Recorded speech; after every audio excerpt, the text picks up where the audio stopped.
Okay, so you've got your vehicle scheduled with us. Now, do you need a rental car? Well, here's a couple of things I want you to think about. One, first of all, do you have rental car coverage? That's simple. If you don't know, you can call your insurance agent and they'll be able to let you know if your policy has one. They're usually very inexpensive and a lot of people, if not most, have them. So if you do, and let's say you have several vehicles and you're like, I don't need to rent a vehicle.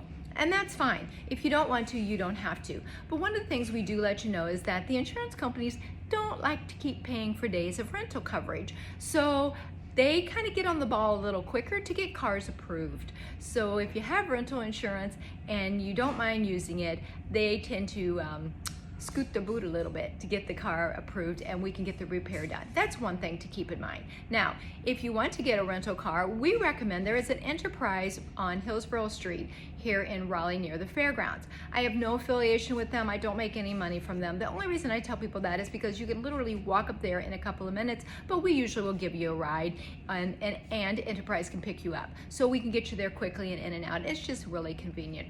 But what you need to do, and this is the important part, is you do need to call your agent to schedule the rental car. We would love to do it for you, but we actually can't.